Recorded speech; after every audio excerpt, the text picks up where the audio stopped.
자, 방송합시다. 표의 서문을 읽고 있는데, 즉 이번 그 서문은 권 17입니다. 권 17. 한흥 1의 제후왕 연표 제5입니다. 자, 태사공은 말하였다. 은나라 이전의 역사는 오래되었다. 주나라의 봉작에는 공후백자남의 5등급이 있었다. 요건 아시죠, 그죠? 자, 그래서 백금을 노나라에 봉하고, 요거는 춘추시대 제도를 볼까? 여기 볼까요?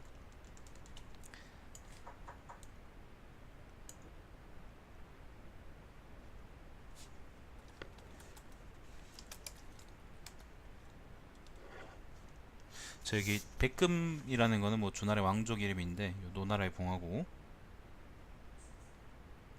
강숙을 위나라에 봉하였다. 위나라는 여기죠. 위기는 뭐 세가에 들어있죠. 위강숙 세가 이런 거. 자, 그들의 봉지는 400리였다. 이는 친척을 가까이 하는 마음을 표시한 것이며 공덕이 있는 일을 드러낸 것이다. 태공을 제나라에 봉하고, 강태공이죠. 제나라는 여기. 다섯 제후의 땅을 관리하게 한 것은 그의 공로를 존중함을 표시한 것이다. 주나라의 무왕, 성왕, 강왕 때 본봉받은 제후는 수백 명이었고, 그중 왕실과 같은 성으로 제후가 된 자는 55명이었다. 그들의 봉지는 큰 것도 100리를 넘지 않았고, 적더라도 30리 이하는 아니었다. 이들은 왕실을 보좌하는 역할을 하였다.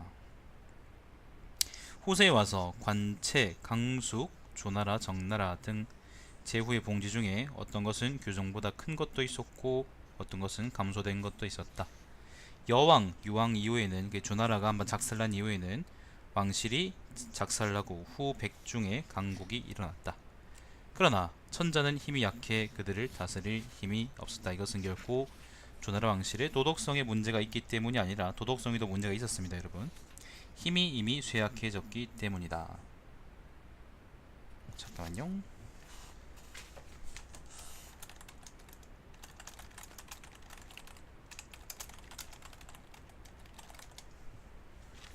자, 그렇습니다. 자, 한나라가 일어난 이후로 봉작은 왕과 후의 두 가지로 나뉘었다. 고조 말년에 유씨가 아니면 왕이 되거나 혹은 공이 없어 천자가 봉하지 않았음에도 후가 된 자는 천하 사람이 모두 그를 토벌할 수 있게 맹약하였다. 예외는 조금 있습니다. 예를 들면 장호 같은 사람들. 자, 그때 고조의 자제 중 또는 종실의 사람으로 왕이었던 자는 9명이었는데 단지 장사왕만이 성이 달랐다. 장사왕은 오예였죠. 오예. 자, 그리고 공원이 있어 후가 된 자는 100여 명이었다. 안문, 태원으로부터, 요거 한나라 때 얘기니까 요 지도를 바꾸자. 안문, 태원 이북쪽 지역입니다. 안문, 태원으로부터 요양에 이르는 요 지역에 이르는 연나라와 대지역, 대나라, 그것이 연나라와 대나라였다. 상산 남쪽의 태행산으로부터 동쪽으로 향해 황하, 제수를 건너 동하, 견성 동쪽으로 곧장 바닷가에 이르는 것이 제나라, 조나라였다. 제나라, 조나라는 요거를 의미하는 거예요. 진현 서쪽에서 남쪽으로는 구의산이 이르고 동쪽으로는 장강, 회하, 곡수, 사수 및 회계산에 근접한 것이 양초, 회남, 장사였다.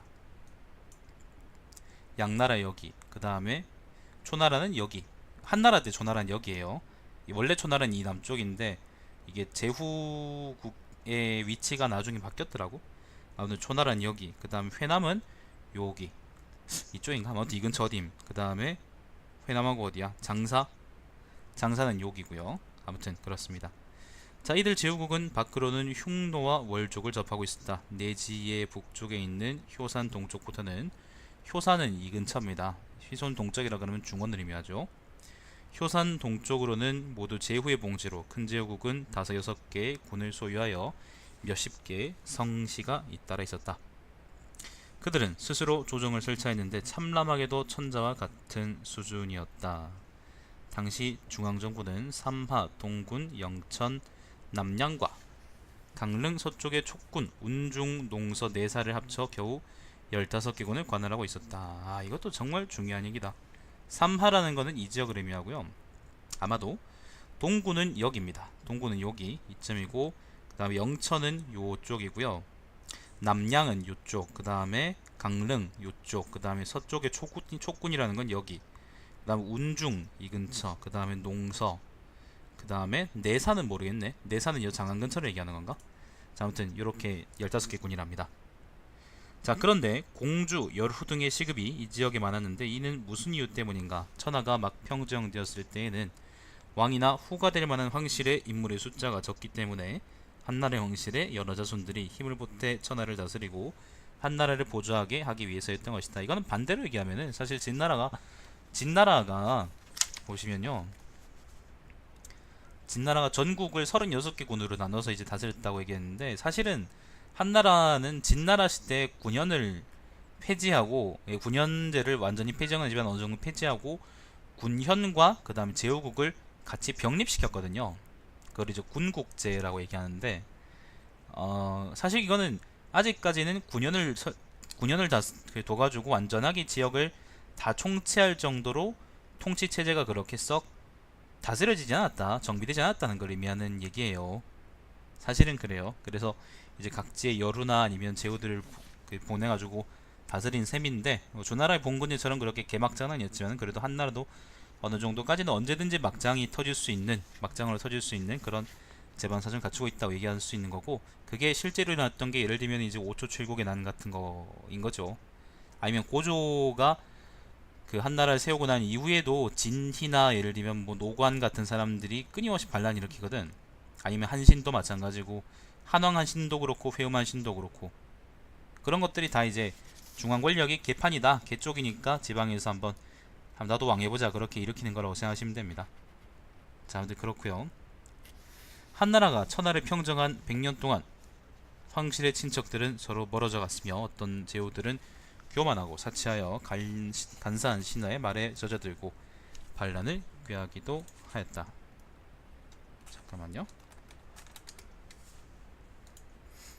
반란을 꾀하기도 하였다. 자, 이들 중에는 크게는 반역을 일으키는 자도 있었고, 작게는 국법을 무시하여 몸을 위태롭게 하고 나라를 잇는 자도 있었다. 천자는 고대 정치 득실을 관찰해서 제후에게 은혜를 베푸니 그들은 자손들에게 구급을 나누어 줄 수 있게 되었다. 그래서 제나라는 7, 조나라는 6, 양나라는 5, 회남은 3수로 나뉘었다. 이게 무슨 말이냐면은, 그러니까 제후가 예를 들면 A가 제후야. 근데 A의 자식들이 B, C, D가 있어. 그러면 A가 죽으면은 A의 제후국을 B, C, D한테 짜갈라서 나눠주게 한 겁니다. 요게 이제 경제 때 그렇게 하기로 했었었는데, 조차기 그걸 건의했다가 5초 7국의 난이라는 뺨 맞았죠. 조차은 뺨 맞고 목이 달아났지. 자, 아무튼 천자의 반계로서 왕이 된 자와 왕자의 반계로서 제후가 된 자는 100여 명이었다. 5초의 난이 일어났을 때, 5초 7국의 난 얘기하는 겁니다. 제후들이 벌을 받아 봉제가 삭감되어 연나라와 대나라는 북쪽의 군을, 오나라 회남 장사는 남쪽의 군을 잃었고, 제나라 조나라 양나라 초나라의 지군과 명산 못과 바다는 모두 한나라 조정에 귀속되었다. 제후들이 점점 약해져서 큰 제국도 불과 10여 개의 성을 소유할 뿐이었고, 작은 제국은 겨우 몇십 리의 땅을 점유하였다. 이렇게 함으로써 제후들이 위로는 나라에 진상하고 아래로는 조상 제사를 모시는 것으로 만족하게 되고 수도를 둘러싸서 고익해 하려 한 것이다. 한나라 조정이 설치한 군은 8, 90개로 제후국 사이에 얽혀지듯이 자리하여 그 형세가 개의 이빨이 단단히 맞물린 듯하기 때문에 조정은 천하의 요새를 장악하여 중앙의 힘은 강화하고 제후는 약화시켜 존비의 관계가 명확해지고 모든 일이 제대로 행해지게 되었다. 신사마천은 이에 고조부터 태초 때까지의 제국의 흥망성쇠를 신중하게 기록하여 후세 사람들이 열람하게 하려고 한다.